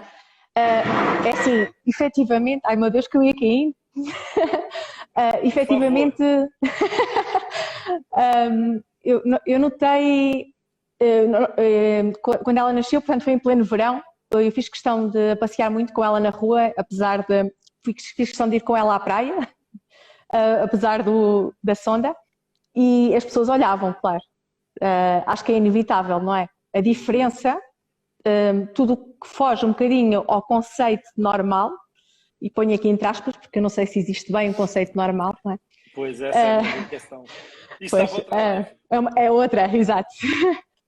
Mas quando foge àquilo a que estamos culturalmente habituados, não é? A ver, efetivamente as pessoas olham. Nunca tive grandes preocupações com isso. A primeira pessoa que fazia questão de explicar quando estava ao pé de mim era a irmã, com 4 anos. Ela adorava dizer a toda a gente que a irmã comia pelo tubo e ela explicava a toda a gente como é que a irmã comia. Era fantástico. Portanto, nunca... assim, eu também estou habituada a lidar com a diferença, não é? E isso facilitou muito o processo. Acabou por ser aqui facilitador. Porque eu trabalho com pessoas com deficiência. Portanto, para mim, o lidar com esta situação e o estar habituada a ver a reação das outras pessoas, para mim já é uma coisa normal. Agora, o meu marido sentiu mais essa parte, por exemplo, não é? Porque não está tão habituado. Agora, eu por acaso acabou por não ser tão difícil para mim lidar com isso. Mas a minha mãe, a avó da Alice, o meu marido, foi difícil. eles não, tanto como o outro não reagiam muito bem, porque a primeira reação das pessoas era sempre, ai, coitadinha, então não vai à mama. Pronto, eu acho que a palavra que fica sempre é o coitadinha, não é? Marca, não é? Marca, sim, é verdade. Por acaso é como eu digo, eu diretamente eu tenho uma postura completamente relaxada relativamente a isso, mas também tem a ver com isso, né? Já estou habituada, mas para eles foi difícil e às vezes o meu marido, lembro-me de haver situações em que ele já nem dava, às vezes nem dava não dava muita abertura para diálogo com as pessoas, porque eu acho que ele fechava-se mais, queria evitar que as pessoas sequer perguntassem para repetir a mesma coisa a toda a gente. Claro que depois dela retirar a sonda, no caso da Alice, não há por fora, como toda a gente, tal como dizia na creche agora, se nós não soubéssemos, nem diríamos que ela tinha. Exatamente. Porque efetivamente, a olho nu não se vê, não é? Mas esteticamente, não é? Acaba por não estar, não ter uma grande, nada que cause assim muito impacto. Mas efetivamente para comer, em termos de alimentação e tudo o que é as dificuldades que estão associadas, está tudo lá, não é? Exatamente. As dificuldades são as mesmas, só a parte estética é que acaba por não ter esse impacto, efetivamente. Mas pelo menos assim vocês têm uma outra forma de reagir perante a situação, mas é importante as pessoas perceberem que mesmo dentro da família há divergências, há diferenças. Sim. E a questão primordial, tu tocaste nesse ponto, que é a preocupação que a Carmo refere como grande medo e que eu queria deixar aqui uma palavra para todas as pessoas. Por favor, percebam, olhem para o lado de vocês, para todos os lados onde vocês olharem, todas as pessoas, somos 7 bilhões de pessoas diferentes umas das outras. Portanto, diferença não é por si só uma razão para nos alarmar de todo. O que faz realmente a diferença é o desconhecimento, é o desconhecer as realidades. Isso é que eu acho que é importante acabar e é por isso que a gente pugna, por isso é que a gente trabalha toda essa dinâmica do portal Atlas Lipcast. Antes de continuar, eu vou fazer novamente aqui, vou tentar falar aqui, colocar aqui, já que a Laura não pôde ficar conosco, eu queria aproveitar para tentar mais uma vez um contato que eu acho que é interessante e se a gente conseguir falar vai ser muito, muito enriquecedor para a nossa conversa de hoje. E depois, porque já estamos a chegar no final, já estamos com quase 1h30 de live, mas eu não queria perder pitada pelo fato da Ana ter chegado um bocadinho mais tarde e nós tivemos assim um começo um pouquinho mais longo para poder exatamente fazer um compasso de espera. Antes de saber se a gente consegue ou não o tal contato que eu estou a tentar, queria perguntar para vocês, assim já quase que em jeito de remate para a nossa conversa, se em algum momento, porque essa situação das mães quererem se conectar, se conhecer, se contactar, é uma situação absolutamente legítima, porque muitas vezes há sentimentos que nos acometem que a gente não controla, que são momentos e é preciso ter alguma relatividade para enfrentar os momentos mais difíceis ou menos fáceis, ou como quiserem colocar o eufemismo que quiserem sobre eles. O que eu queria perguntar a vocês em algum momento, vocês tiveram alguma sensação de cansaço, de eu não vou conseguir, eu não vou dar conta? Posso falar? Força! N vezes, constantemente. Toda a gente me dizia, e isto é verdade, eu achava que era um clichê, mas toda a gente dizia, quando nós somos mães vamos buscar forças onde elas não existem. E, efetivamente, é isso tal e qual. Tantas vezes à noite que eu deitei-me com um cansaço extremo e acordei 1000 vezes pior. Tantas vezes, isto pode parecer um bocado surreal e se calhar até não deveria estar a dizer isto em público, mas às vezes eu deitei-me e tudo o que eu queria era que o outro dia não começasse, para não ter que passar por tudo outra vez. Claro que isto são aqueles momentos, mas depois passa, como é óbvio, não é? Mas acho que faz parte, acho que faz parte. Mas Esse tanta testemunho é vez muito importante. Esse testemunho é muito não. importante, Ana, para as outras mães saberem que podem sentir isso. Não tem Sim, mal nenhum muitas sentir vezes. isso. Não há mal, sim, não há questão nenhuma. Isso dá-nos forças para continuar. Exatamente. Nós refletirmos nesses momentos em que nós nos vamos abaixo, né? Em que achamos que não vamos conseguir, que eu não vou ser capaz. Nós temos, esses momentos são importantes para realmente irmos lá bem no nosso fundo e ver onde é que está a verdadeira essência. E a verdadeira essência está sempre naquilo que é o amor pelos nossos filhos. E isso move, não é montanhas, move planetas. Planetas. Mesmo. Carmo, Sim.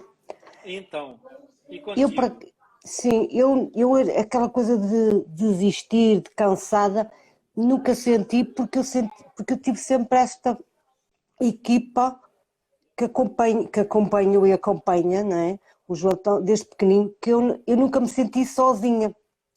Senti um bocadinho quando cheguei cá nos Açores, pensei e agora, porque agora não tenho equipa só pelo telefone, mas depois acabei por ter aqui uma pediatra que também estava apta para isto tudo, tinha uma terapeuta da fala, depois o Dr. Carlos Torrão, o otorrino, também encaminhou aqui um médico, o otorrino. Portanto, eu sinto-me acompanhada aí no Porto e sinto-me acompanhada aqui. E, portanto, não sinto essa coisa de ir abaixo e agora, porque eu sinto também temos o Dr. Rony, porque qualquer coisa, a qualquer hora, a qualquer dia, que eu mando mensagens, às vezes mensagens, perguntas parvas, mas o Dr. Rony responde sempre. Portanto, eu sinto acompanhada. Portanto, não sinto essa coisa de... Porque eu acho que a pessoa quando sente ir abaixo, porque a pessoa está sozinha, né? E sente essa coisa e vai abaixo. Agora, se a pessoa estiver sempre acompanhada, eu às vezes quando ia mais abaixo, mandava mensagem ao doutor, às vezes viagem, às vezes o outro filho estava doente e eu não podia fazer a viagem da consulta, mas o doutor Rony tinha sempre esse lado positivo de dar a volta. Portanto, eu sinto-me sempre acompanhada. Portanto, não sinto essa fragilidade. Acho que isso é o essencial, é a equipa, é termos confiança na equipa, a equipa, para além de ser uma equipa, são boas pessoas, eu acho que tem a ver com isso, e eu isso não sinto ir abaixo, sinto sempre que é um objetivo e que vamos chegar lá. Fantástico. Vamos chegar é sempre andar para a frente. Em nome da equipe, eu te agradeço essa gentileza da sua opinião sobre a equipe, porque é sempre muito bom. E eu quero equipa falar, é maravilhosa. vocês acabaram de perceber a entrada aqui, e eu vou começar a apresentação pelo seguinte: o luto do sonho inicial da mãe para a transmutação da nova mãe. Isso são as palavras de uma terapeuta da fala, de uma fonoaudióloga, que é fissurada, que nasceu com uma fenda labial palatina, que é a Tarsila Santos, que esteve comigo numa outra segunda 9h30. Boa noite, Tarsila. Bem-vinda. Obrigado por ter aceitado o convite. Tudo bem? Tudo bem. Boa noite. Obrigada por participar desse grupo dessas mães que são guerreiras. É muito bacana, porque eu fiz questão de te convidar para vir aqui, ver se tu aceitavas ou não, pelo seguinte: para as mães, há sempre. Eu perguntei sobre o maior medo que as mães têm, e essas mães são mães de bebês ainda, de crianças pequenas. O João só tem 11 anos, 10 anos, né, Carmo? Sim, 9, vai fazer 10. Vai fazer 10 anos agora. A Alice é uma bebê, o Rafael é um bebê, e elas ainda não veem o final da linha, porque o final da linha está muito longe. E tu já passaste o final da linha, tu superaste o final da linha e deste a volta para o começo outra vez. Quer dizer, tu, como fissurada, acabaste por retornar e integrar-te na realidade desse mundo das fendas e te dedicares à terapia da fala, que é um dos aspectos importantíssimos. Eu queria que tu desses mais ou menos para essas duas mães que ficaram conosco e para todas as outras mães que estão aqui a ouvir, porque há muitas mães aqui a contar. Eu já vou responder também. A Ana Carolete também faz aqui uma pergunta importante. Eu queria de fato que tu desse uma ideia para essas mães de que o céu é o limite, não é, Tarsila? O céu é sempre o limite e Às vezes os medos das mães é onde é, como vai e o que vai ser do meu filho, né, quando crescer. E a gente que depois passa a conviver com esse mundo, né, da fissura e da reabilitação em si, vê que é igual como todos. A batalha é igual, com as diferenças de articulação, diferenças de fonação, assim, pronto, as pequenas diferenças. Mas o intelecto, além de tudo, tá são, né? E trabalhar a autoimagem é importante, né? Como eu tinha dito na minha live, na live com o Nick, com o Dr. Rony, eu tinha decidido ser terapeuta da fala, que é no caso fonoaudiólogo, há 6 anos, quando eu vi vários casos complexos. E quando eu fui ao Bauru aos 9 anos e vi casos ainda mais complexos, com mais anomalias encadeadas junto com a fenda, eu vi que a minha fenda era muito simples. Era fácil. Mas mesmo assim a gente sempre faz o luto todos os dias, tanto os pais, né, quanto a criança. E ainda Exatamente. mesmo adulto, né, como profissional, ainda temos que fazer sempre os lutos. E há sempre barreiras, nós temos que ter uma cabeça bem erguida, com uma autoconfiança para poder, não é assim, nós conseguimos, igual como todos os outros. E o fantástico é conhecer outros terapeutas, né, outros profissionais fissurados. Há um mundo, né, de fissurados, ortodônticos, ortodoncistas, terapeutas, audiologista. Então, cada um depois parece que vem com uma missão. A missão Exatamente. é colaborar com o próximo, né? Acho Exatamente. que é a missão É que nós temos e que os pais têm que guiar as crianças para isso. o Roberto Elias, o professor Roberto Elias, lá do Rio, meu amigo, está aqui a fazer um comentário muito importante. A pergunta não é por que os pais muitas vezes fazem, mas por que isso aconteceu. Não é por quê, é para quê. Essa pergunta, eu concordo com ele, é exatamente isso. A família cresce em todos os sentidos e ele dá os parabéns a todas as famílias. Eu queria responder aqui a Ana Carolete, que ela pergunta, gostaria de saber se em Portugal o tratamento de pacientes com sequência de Robin usam também cânula nasofaríngea ou distração mandibular. Eu sou fonoaudióloga e trabalho no Centrinho de Joinville. Ô, Ana, muito obrigado pela sua pergunta, muito obrigado pela sua participação e por estar aqui conosco.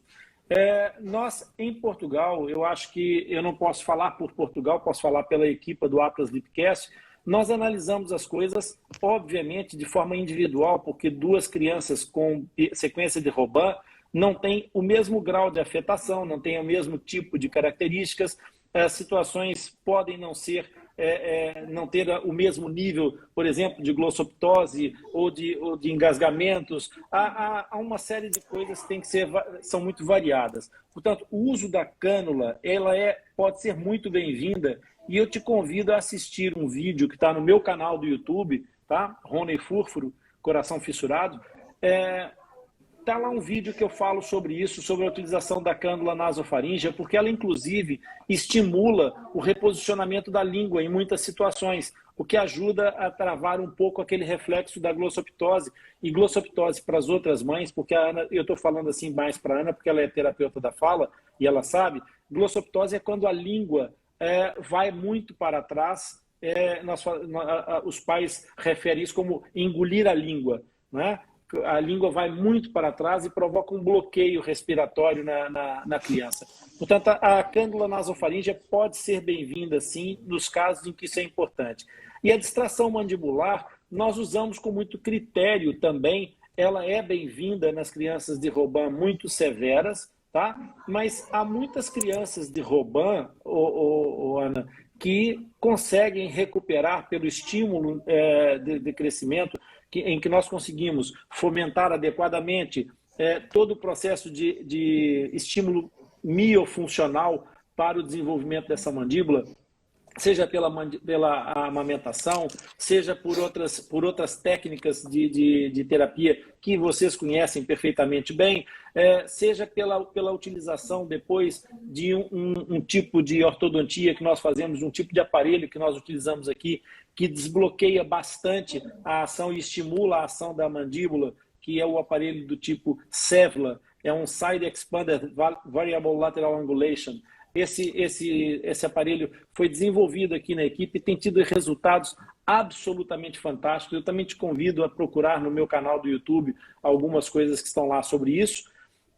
Então, nós usamos sim a distração mandibular quando a retenção da língua, do tamanho da mandíbula é tão pequeno que coloca em causa o processo de uma respiração funcional natural e que possa garantir alguma segurança de sobrevivência para essa criança. Porque, como você sabe, a glossoptose pode ser responsável por um processo de encerramento da respiração que, ao fim de várias repetições, pode não ser recuperado a tempo e a criança pode ficar naquela apneia que ela faz com essa queda da língua. Então, desde que a mandíbula tenha capacidade suficiente para ser estimulada funcionalmente e que não coloque em risco a vida dessa criança, nós optamos por resguardar o processo de distração mandibular para uma fase posterior em que a gente possa ter a certeza de que ela é indispensável, tá? Não fazemos logo no primeiro momento. Para as outras pessoas que estão aqui, osteodistração significa colocar uns parafusinhos no ossinho do queixo dos bebés, porque para quem estiver aqui e não sabe o que é, sequência de Pierre Robin foi descrita por um francês. Eu tenho também um vídeo no canal, vocês podem ouvir esse vídeo e aprender um pouco sobre isso. Acontece a partir do momento em que a mandíbula, que é esse osso de baixo do queixo, não se desenvolve corretamente na gestação, e então todo o processo que acontece a partir daí é uma sequência de eventos de malformação que vão gerar, inclusive, a presença de uma fenda palatina isolada. Foi aquilo que acontece com a Alice. Por isso é que é Alice no país da Robin, né? Mesmo. Por isso essa explicação. Pessoal, nós estamos com muito tempo de live. Eu queria agradecer vocês muito e queria fazer uma pergunta para finalizar aqui para cada uma de vocês. A Tarsila não teve a oportunidade de ser acompanhada pelo Atlas Lipcast. A Tarsila já é uma profissional e, quiçá, uma profissional que vai agregar aí um projeto na vida que ainda tá a aguardar uma conversa, não é, Tarsila? É verdade.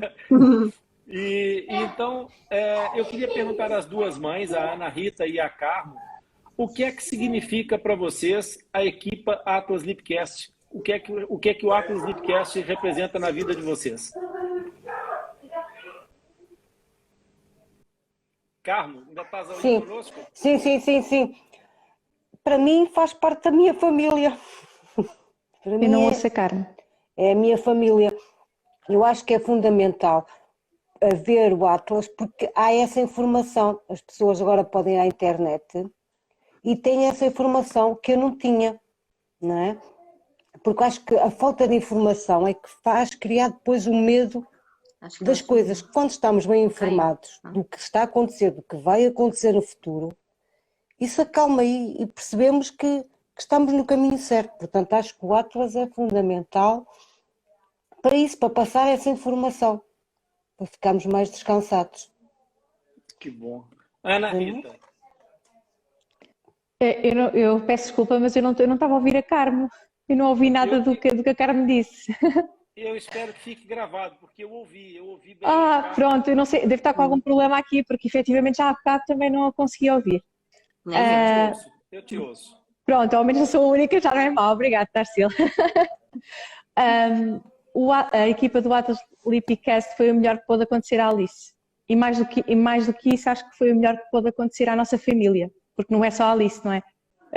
A Alice nasceu com a sequência Pierre Robin, mas efetivamente todos nós, eu, o pai e a irmã, que somos nós o agregado familiar, todos nós fomos afetados por ela. E efetivamente a equipa veio nos dar aquilo que nós precisávamos, informação. Boa informação.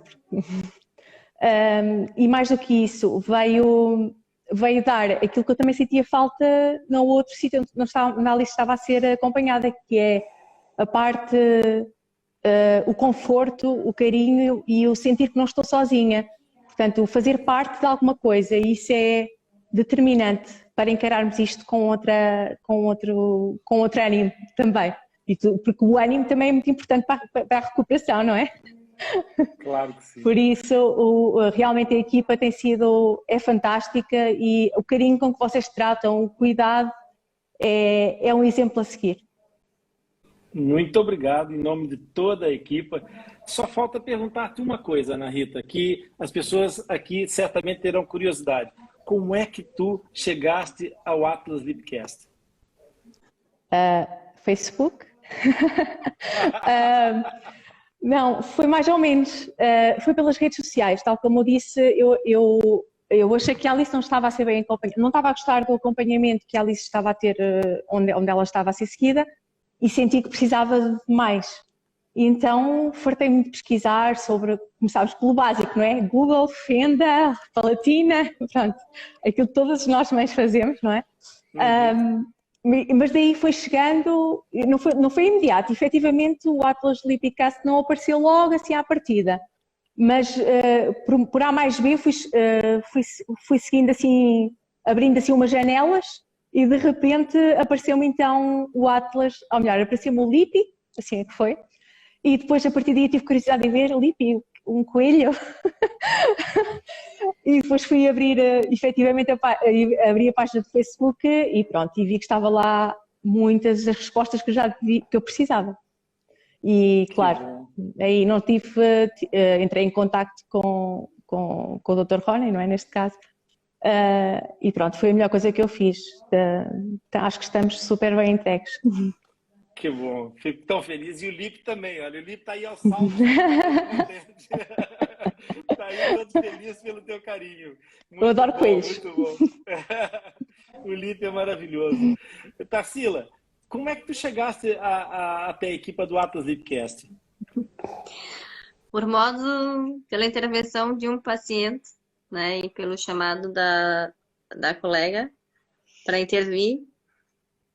Então eu me apresentei e logo ao me apresentar eu disse, olha, eu também tenho fenda. Acho que seria uma mais-valia pegar este caso. E ela ficou assim, que eu não conhecia, né?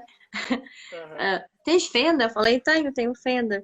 E cá em Portugal, eu acredito, eu ainda não conheço mais, mas somos dois, né? Dois profissionais de fenda labiopalatina. Se o Rony tiver mais, me apresente, porque eu adoro conhecer. Maravilha.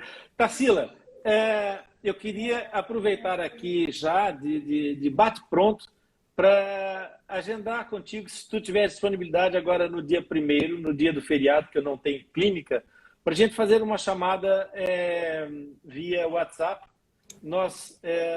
E se tu conseguisses colocar o Ivo também nessa chamada, para a gente conversar aí por volta, sei lá, por volta das 3 horas da tarde, se for possível. Sim. Acha que é viável? Sim. Eu vou falar com ele, sim, a gente faz uma chamada lá para os Açores. Hoje eu tive que usar ele como modelo, né, um modelo masculino de fenda palatina, profissional. Hoje eu tive que usá-lo como modelo, às vezes é preciso usar os profissionais.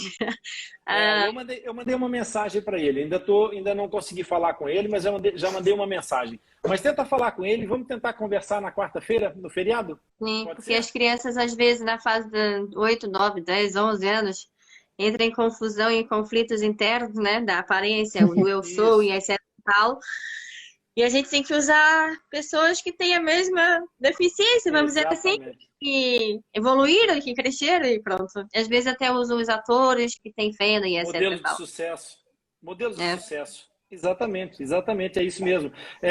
Quando as pessoas se queixam de estarem a perder o cabelo, de usar óculos muito grossos e etc., eu também uso sempre um modelo de sucesso. Tem que ser. Pessoal, muito muito obrigado. Gratidão imensa por vocês todas. Uma pena enorme. Eu tentei hoje conversar com um amigo, não consegui. Um amigo que esteve aqui conosco assistir toda a nossa live, que eu já não vejo há muitos anos. Tentei convidá-lo porque é uma pessoa que tem uma importância grande na história da fenda lábio-palatina do lado do Atlântico, que é o professor Roberto Elias. Eu já não falo com ele há muito tempo. Fico muito feliz que o Roberto tenha tido a oportunidade de estar por aqui hoje, de nos apoiar. Está aqui também a Raquel Matos Ferreira, que é uma querida, é uma das nossas heroínas que a gente já se conhece há uns bons anos. Estou muito feliz por vocês estarem aqui. E a todas as pessoas que estiveram aqui, estão aqui ainda 17 resistentes, estão aqui pessoas que estiveram durante mais de 1h30 a nos ouvir e a partilhar conosco esse momento tão rico, tão enriquecedor para todos nós. A vocês três e a Laura, um enorme bem-aja. Muito, muito obrigado por vocês partilharem essas histórias, por vocês darem a oportunidade às outras pessoas. E eu gostaria muito que esse projeto de partilha não ficasse por aqui, viu, Ana Rita? Eu gostaria muito que nós agora, aproveitando que nós abrimos essa porta, tu, a Laura, a Carmo, enquanto mães, eu acho que era muito importante nós afinarmos um pouco mais esse processo, esse projeto, porque essa partilha ela foi importante em algum momento para vocês, enquanto mães, viver essa experiência, e eu tenho a certeza absoluta que nós conseguimos facilitar e iluminar a vida de mais pessoas também. Eu vou cobrar o beijinho amanhã, visto, Raquel? Então, Ana Carolete, muito bem-vinda, muito obrigado também pela presença, pela partilha. Tarsila é uma terapeuta da fala também. Pessoal, até sempre, muito obrigado. E na próxima semana, segunda, 9h30, era para ser hoje uma fissurada e mulher fissurada, terapeuta da fala. Só que essa que ia entrar hoje também é mãe de fissurado. Mas, de qualquer maneira, não pôde porque ela está com problemas na internet. A Iracema Rocha fica prometida assim que ela conseguir resolver o problema de conexão dela da internet. Já está definido. Nós vamos ter uma live com a Iracema Rocha para contar os três momentos, não é? A Tarsila viveu 2 momentos, mas a Iracema viveu 3 momentos. Ela é mãe de um filho fissurado também. Então, ela é mãe de fissurado, ela é fissurada e é terapeuta da fala.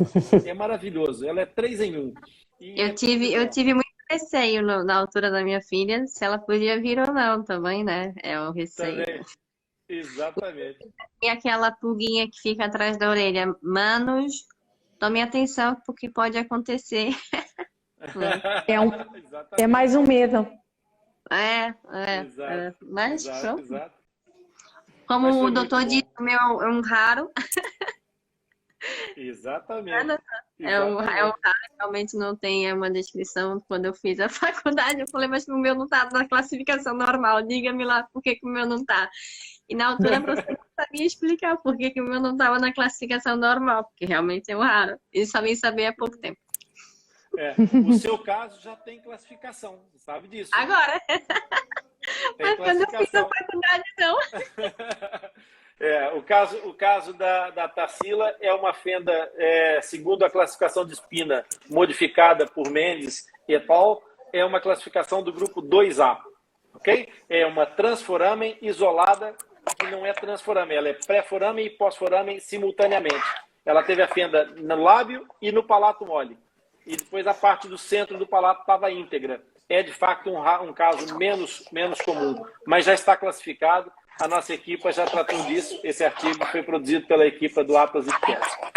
Tá bom? Muito bom, parabéns. Pessoal, então, bem-aja. Obrigada, bem-aja. Gratidão. Beijinhos. É aqui, no ponto de encontro dos amigos do LIP, que nós falamos sobre o tema da fenda lábio-palatina de uma forma bem simples e descomplicada. E vamos te ajudar a entender, vamos te orientar e te acompanhar ao longo desta trajetória. Vem participar dessa comunidade? Atlas Lipcast, um projeto de informação feito à tua medida.